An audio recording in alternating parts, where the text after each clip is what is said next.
Hi, everybody. Dan Illman, Mike Beer, the DRF race of the day for Sunday, January the 14th. Race number 7 at Santa Anita, the Grade 3 Las Cienegas. We're going down the hill at about 6.5 furlongs for fillies and mares. Let's take a peek at this group. It is an overflow field. We've got 11 in the body of the race. The 12 a day in Asia is the also eligible. Several horses dropping in class, several horses dropping in distance, including the number 7, Wakgaka, who we're very familiar with from her time on the East Coast. Yeah, and she's been very consistent since she's gotten over here, Dan. I'm still not sure that she's better sprinting than she is in some longer races maybe, but man, the 3 times that Mott went short with her back over towards the East Coast, she ran well in all of those races. She's now with Michael McCarthy, and what we know about Wakgaka for sure is she likes to run from off the pace, so she'll need a little bit of pace help and a little bit of trip help as well. Let's see if Timeform US is kind to Wakgaka, the number 7, Gracelund Gray, likely to make the lead despite cutting back in distance. Kissed by Fire, Mike. I think that horse has got to be aggressive. A lot of upside, a big class pace and distance test. I can see this pace being pretty competitive, Dan. We'll see. Timeform US didn't give it the red bar fast pace designation, but they do have a bunch of horses sort of, clustered towards the front of this field. I think this pace could be competitive. Free and Humble is the number 1. This horse earned a stakes place in 2 starts back against 3-year-old fillies in the Unzip Me Stakes. It was a pretty decent performance. They tried to step her up to a mile last time out. I have a feeling she was a bit overmatched in that spot. She does have tactical speed, but this is a tough group for a Grade 3. I thought it might be even a little too tough for her, Dan. I guess we'll see. If nothing else, she's going to be a pretty good price in this race, maybe even a big price in this race. And, that race 2 starts back, the Unzip Me, wasn't a lot of pace in there. And she was making up ground at the end of that once she finally got clear in the last furlong or so. I thought she ran okay that day. I still don't necessarily like her in this field.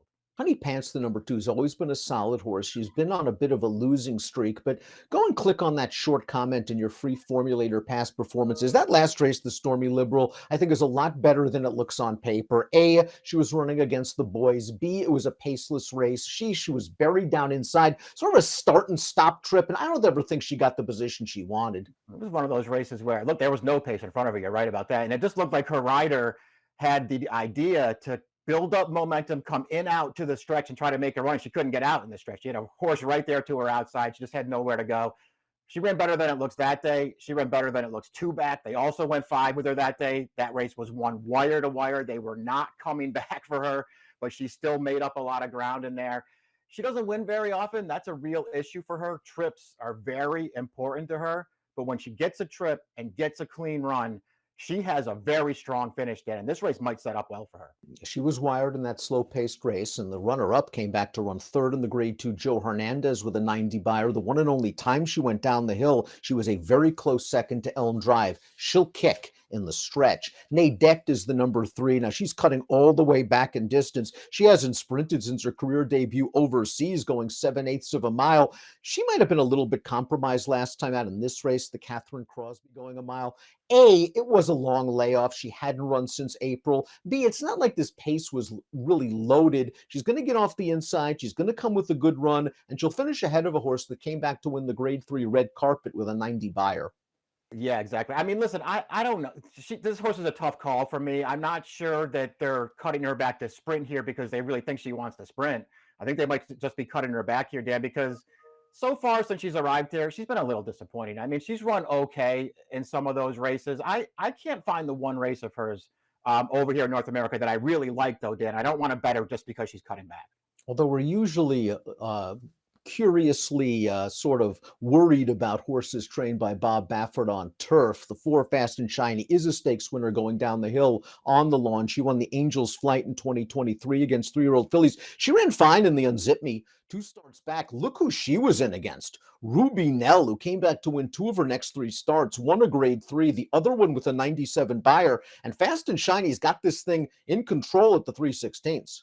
Listen, I thought she ran really well in here. She just happens to be in against a horse who's better than she is, Ruby Nell, but they're going clear of the rest of this field in this race. I thought Fast and Shiny ran really well in this race. She's still lightly raced enough to project some improvement. I think she's going to be forward in here, Dan. That might not help her, but I don't necessarily know that she has to be on the lead to be effective. Nice to see Drayden Van Dyke back in the saddle on the 4, fast and shiny. Kissed by Fire is the number 5, and this horse has really put it together for Peter Urton and Mike Smith. 3 consecutive gate-to-wire victories, including this second-level allowance, a race which she controlled from the start. She didn't have to go very fast, but she showed multiple gears. She spurted clear on the turn, and then when it feels like this gray horse is going to get to her, she gets away again. She has a future. This is the test. Yeah, they're moving her up here, and this is a test. It's a pretty stiff test, too. There are some good horses in here.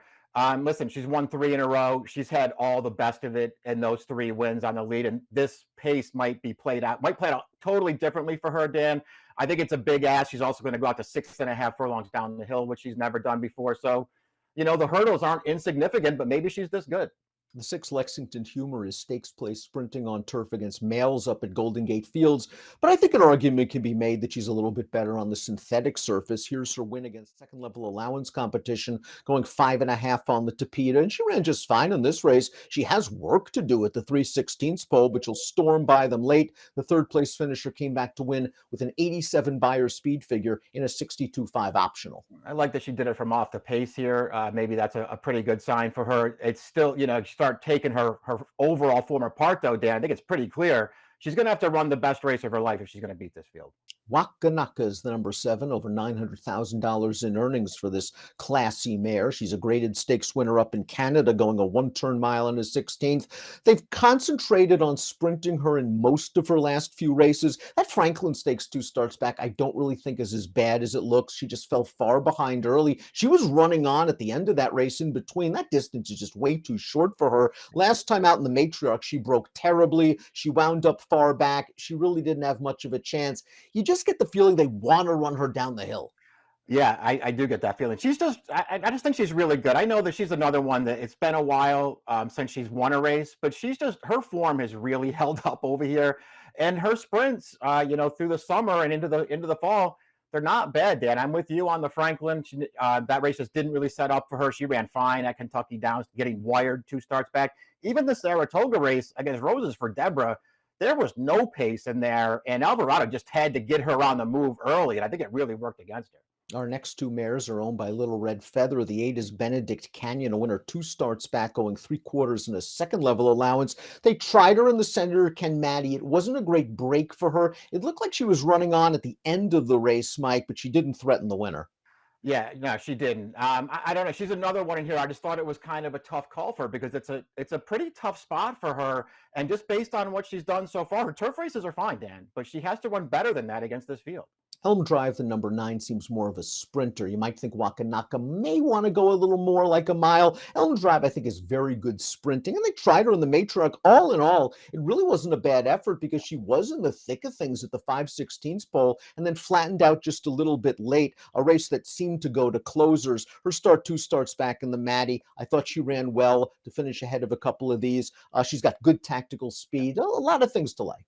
100%. I think she's good on dirt, but I also really like the 2 times they sprinted her on turf. When she beat Honey Pants in the misdirection last May, that pace wasn't fast. I thought she had all the best of it there, but I also liked the way that she sprinted home in that race. To me, it was a clear sign that she likes the turf. She ran really well in the Maddie 2-back. I know that she got nailed by a big long shot late in that race, but this horse did all the work in that race, and I thought ran really, really well. Like turnbacks, going 6.5 down the hill. Anthony's Cleopatra will move route to sprint. She hasn't hit the board any of her 3 prior turf outings. All of those races, however, 2 turns. Here's her last start on the synthetic. This is the Miss America Stakes at Golden Gate Fields, and she kind of mid-moved into the teeth of the pace in here, but she's going to get run down late as the favorite. I think she's supposed to win this race if you want to like her right back in this tougher spot. I won't disagree with that. I mean, I guess the counter argument would be she might just be better sprinting than she is going long. I'm not sure that she really wants to go a distance of ground. We'll see. None of that makes her good enough to beat this field, Dan. And it's also worrisome to me, at least, that she's won 4 times in her career. 3 of those wins sprinting wire to wire. She's not wire in this field. Another horse cutting back in distance is Grace Lund Gray, who took them gate to wire, going a mile 2 starts back. She was in the matriarch. She was part of that pace, and she just couldn't step with those horses in the stretch. I don't mind her cutting back in distance. It'll be interesting to see if she's fast enough, however, to wrest the lead away from the likes of a horse like Kiss by Fire. I'm with you. I don't mind her cutting back. I just wonder if she can pull the right trip in here with some speed to her inside as she breaks, sort of from the far outside post. I wouldn't be shocked if she ran well, but I wanted to bet other horses. A Day in Asia is are also eligible. She would be making her first start off a layoff for Phil D'Amato. I don't mind her cutting back a little bit in distance, although what I saw from her in New York last year, it really didn't excite me too much. Yeah, I don't really care if she gets into this race. I won't be betting her. Before we take a look at our top selections, please click the subscribe button on the Daily Racing Form YouTube channel for the latest DRF videos. Top pick time.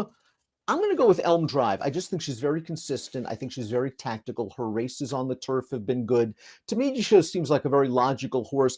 I'm a little bit discouraged I didn't put Honey Pants up closer because I think what we talked about of her last 2 races, she's probably a little bit better than those running lines indicate, and she might be a better price because of it. Yeah, that's the thing. I mean, you do have to wait and see what kind of price she is because she just doesn't win often enough, I don't think, to take any kind of short price on her. But I think she is going to be a fair price in here. And I'm with you. I think she's dirtied up. If she gets a trip in here, I think she'll be there at the end. I have your horse second. I'm a big Elm Drive fan.